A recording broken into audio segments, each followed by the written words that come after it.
Welcome to लॉसिफाइड guys. आज हम discuss करने वाले हैं कि इंडियन एविडेंस एक्ट के कौन से क्वेश्चंस ऐसे हैं जो बहुत इंपॉर्टेंट हैं for the purpose of your mains examination. देखिए, जो हम डिस्कस करेंगे क्वेश्चंस वो स्पेसिफिकली एमपीसीजे के लिए बहुत इंपॉर्टेंट है, क्योंकि हमने एमपीसीजे के प्रीवियस ईयर पैटर्न्स को देखते हुए क्वेश्चंस बनाए हैं। तो ये सारे क्वेश्चंस क्या हैं, पूरी तरीके से होलिस्टिकली एविडेंस एक्ट को कवर करते हैं। तो अगर आपके नोट्स मान लीजिए ऐसे हैं कि उसमें सारे आपके क्वेश्चंस के आंसर आपको मिल रहे हैं, देन वेल एंड गुड, आपके नोट्स बहुत अच्छे हैं। पर मान लीजिए अगर ऐसा है कि कुछ क्वेश्चंस आप इस वीडियो में ऐसे देखते हैं जिसके आंसर्स आपके नोट्स से नहीं निकल पा रहे हैं, तो आप उन क्वेश्चंस के आंसर्स बना लीजिए। देखिए, बहुत लेंदी आंसर्स बनाने की ज़रूरत नहीं है, क्योंकि अब जिस तरीके से पैटर्न बदला है क्वेश्चंस का और नंबर्स का इन एमपीसीजे मेंस, तो उसमें आपको बहुत ज़्यादा लिखने का स्कोप ही नहीं बचता है। एक क्वेश्चन में 2-2.5 पेज, और आपकी स्पीड चलिए बहुत अच्छी है तो 3 पेज, उससे ज़्यादा स्कोप बच नहीं रहा है कि आप कुछ बहुत लिख पाएँ। इसलिए एकदम बहुत लेंदी नोट्स बनाने की कोशिश ना करें, क्योंकि वो आपको ही दिक्कत देगा बाद में, क्योंकि वहाँ क्रिस्प कंटेंट लिखना है बहुत ज़्यादा। तो चलिए आज हम डील करते हैं questions regarding Indian Evidence Act with more focus on MPCJ, और बाकी स्टेट स्पेसिफिक जो दूसरे एग्जाम्स हैं, दूसरे स्टेट जुडिशरीज़ हैं, उनके लिए भी आप रेफ़र कर सकते हैं। कोई बुराई नहीं है, एविडेंस एक्ट तो एविडेंस एक्ट ही रहेगा, चाहे किसी भी स्टेट में आए। लेकिन कई बार वही है कि हर स्टेट का थोड़ा क्वेश्चन का पैटर्न अलग होता है, तो हमने इसलिए इसको थोड़ा एमपीसीजे के अनुरूप ढालने की कोशिश की है। तो चलिए शुरू करते हैं आज का video.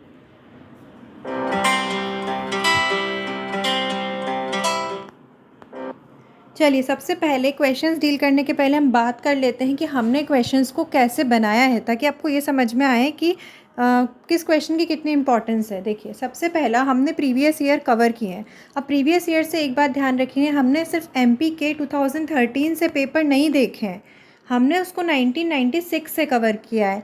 And if people are thinking कि इतना पास से कवर करने की ज़रूरत नहीं है, तो नहीं, ऐसी बात नहीं है। अगर आप 96 से कवर करते हैं, आपको बहुत ज़्यादा हेल्प मिलेगी, क्योंकि कई क्वेश्चंस ऐसे हैं ना कि वो पुराने रिपीट हुए हैं, 1998 के रिपीट हुए हैं, 2003 के रिपीट हुए हैं। ऐसे क्वेश्चंस हैं जो रिपीट होते हैं बाद में। तो जो गलतफहमी है कि 2013 के पहले प्रीवियस ईयर नहीं रेफ़र करेंगे तो कोई दिक्कत नहीं है, तो मुझे ऐसा लगता है नहीं, अगर आप प्रीवियस ईयर रेफ़र करेंगे तो आपको पुराने पेपर से बहुत रेपिटेशन मिलेगा। आपको 2003 के 1998 के ऐसे क्वेश्चंस आपको 2009, 10, 11 इन सब में फिर से मिले हैं। तो इसलिए हमने जो क्वेश्चंस डील किए हैं वो पूरा पुराना भी कवर करते हुए डील किए हैं। अब बात ये करते हैं कि इम्पॉर्टेंट क्वेश्चंस की। जिन क्वेश्चंस के आगे हमने इम्पॉर्टेंट लिख दिया है, उनका मतलब ये है, देखिए क्वेश्चंस कई बार डाइंग डिक्लेरेशन पे 6 से 7 बार क्वेश्चन बने हैं एमपी में, तो अब हम 6-7 बार एक ही टॉपिक तो लिख नहीं सकते हैं। तो हमने क्या करा है, किसी भी एक पर्टिकुलर ईयर का क्वेश्चन लिख दिया है और उसके आगे हमने इम्पॉर्टेंट लिख दिया है। तो इससे ये समझ लीजिए, जो क्वेश्चन इंपॉर्टेंट लिखा हुआ है वो एमपी में कम से कम 2 या 3 बार रिपीट हुआ है। वो रिपीट हुआ है, इसलिए हमने उसके आगे इंपॉर्टेंट लिखा है। पर हाँ, अगर हमने इंपॉर्टेंट लिखा है तो ये बात ध्यान रखिए कि उस पर्टिकुलर टॉपिक को पूरा कवर कीजिए, सिर्फ उस क्वेश्चन जितना पार्ट मत कवर कीजिए। जैसे अगर सिर्फ what is dying declaration question है तो सिर्फ उतना मत कवर कीजिए, उसकी एविडेंशियरी वैल्यू भी कवर कीजिए। डाइंग डिक्लेरेशन खुद की डेथ के बारे में दे सकते हैं, किसी और की डेथ के बारे में दे सकते हैं कि नहीं, वो भी डील कीजिए। मतलब डाइंग डिक्लेरेशन के बारे में जितनी और बातें हो सकती हैं उसको होलिस्टिकली कवर कीजिए। इसलिए 4th पॉइंट हमने लिखा है होलिस्टिक अप्रोच। ये इसलिए लिखा है कि कुछ क्वेश्चंस हमने क्या किया है, एक टेम्प्रेरी लेवल पे फ्रेम किए हैं। इसका मतलब ये नहीं कि आपको आंसर उतना ही फ्रेम करना है। अगर हमने डाइंग डिक्लेरेशन पे क्वेश्चन लिखा है तो इसका मतलब है आपको पूरा डाइंग डिक्लेरेशन कवर करना है अपने नोट्स में, क्योंकि क्वेश्चन 6 से 7 बार आया है अलग अलग फॉर्म में। कभी 4 एग्जाम्पल पूछ लिए हैं डाइंग डिक्लेरेशन के, कभी एविडेंशियरी वैल्यू पूछ ली है, कभी एक इलस्ट्रेशन दे दिया है कि किसी ने अपनी दोस्त की डेथ के बारे में अगर डाइंग डिक्लेरेशन दिया है तो क्या वो वैलिड होगा कि नहीं होगा। तो इस तरीके की चीज़ें हैं जो अलग अलग टाइम पर अलग अलग तरीके से पूछी गई हैं। कई बार एडमिशन कन्फेशन के बीच में डिफरेंस पूछा है, कई बार सिर्फ एडमिशन पूछा है, कई बार सिर्फ कन्फेशन पूछा है।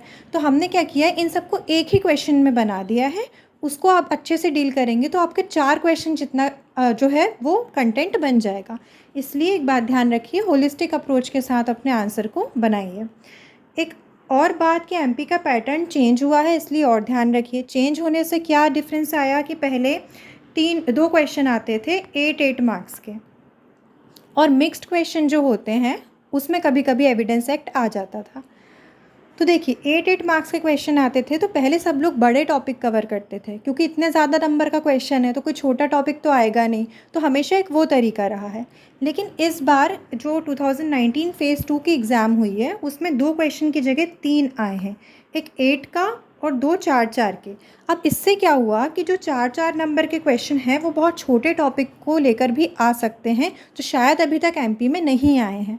तो इस बात का भी ध्यान रखें कि मैं होलिस्टिकली कवर करने के लिए इसलिए भी कह रही हूँ, कई बार किसी टॉपिक का बहुत छोटा पॉइंट आपसे पूछा जा सकता है, इसलिए कोई एक सेक्शन अगर इम्पॉर्टेंट है तो ये ध्यान रखिए उस सेक्शन से इंटरलिंक्ड और छोटे सेक्शन कौन से हैं, क्योंकि कई बार उन छोटे सेक्शन से भी आपसे पूछ सकते हैं अब, क्योंकि अब 4 नंबर के छोटे सवाल भी आएंगे।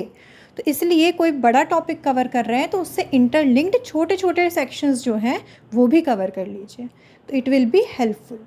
सिर्फ ऐसे पढ़ लीजिए, भले ऊपर ऊपर पढ़ लीजिए, ताकि क्या होगा ना कि आप ऐसा नहीं होगा बिल्कुल ब्लैंक रहेंगे किसी भी क्वेश्चन में। तो चलिए ये सब बातें हो गई जो बहुत ज़रूरी थी जानना। अब हम आगे चलते हैं क्वेश्चंस पे। देखिए सबसे पहले define relevant fact and fact in issue and point out the difference between the two. इसके आगे इम्पॉर्टेंट लिखा है क्योंकि ये एमपी में 2 बार आया हुआ है, पहले भी आया था, बहुत ज़्यादा पहले आया था, बहुत रिसेंट में तो नहीं, एक बार बहुत ज़्यादा पहले आया था और एक बार रिसेंट में आया था। तो फैक्ट इन इशू और रेलिवेंट फैक्ट दोनों के बीच का डिफरेंस पता कर लीजिए। एंड एक और क्वेश्चन है डिफाइन एविडेंस।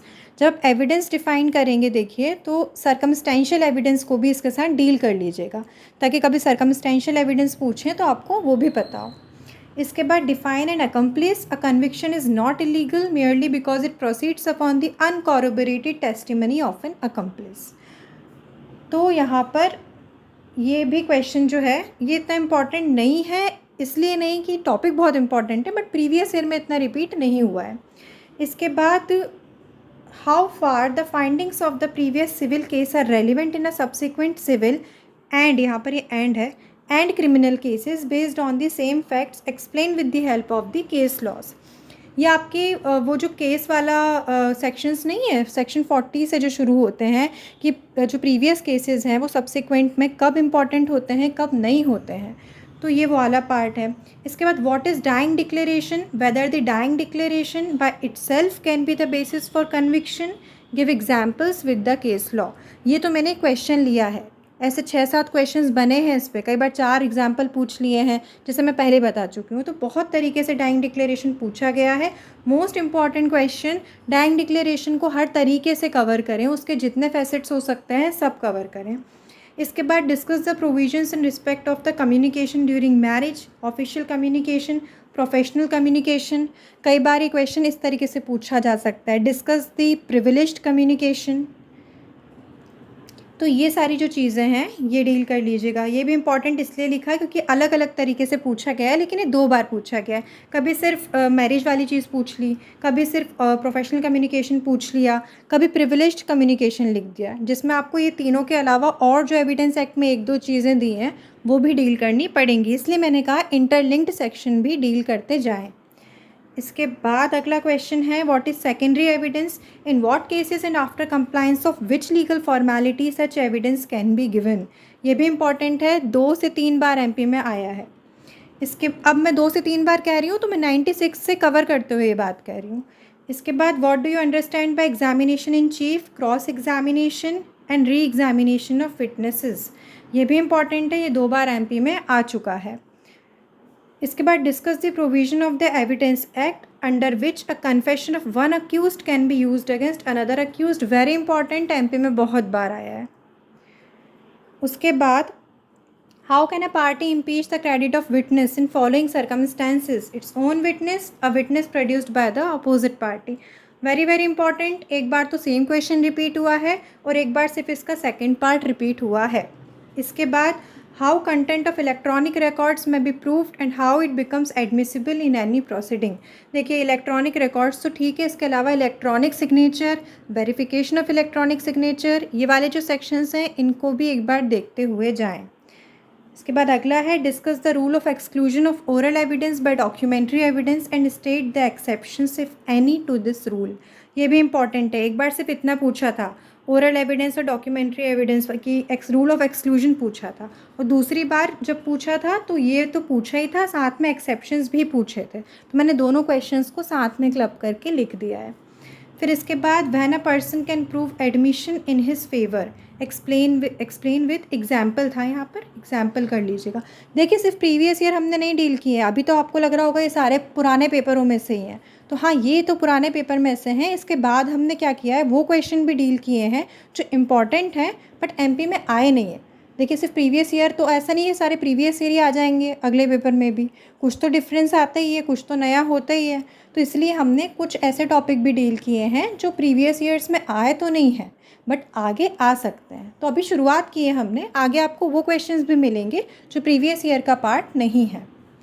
इसके बाद सेक्शन 27 मैंने ऐसे ही क्यों लिख दिया, क्योंकि सेक्शन 27 के बहुत ज़्यादा इंपॉर्टेंट केस लॉज हैं, बहुत सारे इसके कंपैरिजंस हैं। सेक्शन 27 के आर्टिकल 14 के अगेंस्ट जाता है क्या, वो उसमें है क्या बोलते हैं, कॉन्ट्राडिक्टरी है, तो उसको लेके भी केस लॉज हैं। फिर सेक्शन 27 को और भी जो कॉन्स्टिट्यूशनल प्रोविजंस हैं उनके साथ कंपैरिजन करके केस लॉज हैं। कई बार सेक्शन 27 में आपसे इलस्ट्रेशन बेस्ड क्वेश्चन पूछ लेते हैं, तो सेक्शन 27 बहुत ज़्यादा इम्पॉर्टेंट है, इसलिए मैंने सिर्फ ऐसा इसलिए लिखा कि इसके लिए मैं एक क्वेश्चन नहीं बना सकती, इसके बहुत ज़्यादा अलग अलग तरीके के फैसेट्स हैं जिससे सवाल बन सकते हैं, तो उसको होलिस्टिकली कवर कर लीजिएगा। इसके बाद is birth during marriage conclusive proof of legitimacy, what is presumption as to abatement of suicide by married women, and what is the presumption as to dowry death। इसके बाद what is the difference between admission and confession। जब आप admission और confession deal करेंगे तब आप confession में extra judicial confession भी डील करें, और जुडिशियल और एक्स्ट्रा जुडिशियल कन्फेशन के बीच का डिफरेंस भी डील करें, आप रिट्रैक्टेड कन्फेशन भी डील करें। तो ये मैं इसलिए बता रही हूँ कि कैसे आपको होलिस्टिकली कवर करना है कन्फेशन को।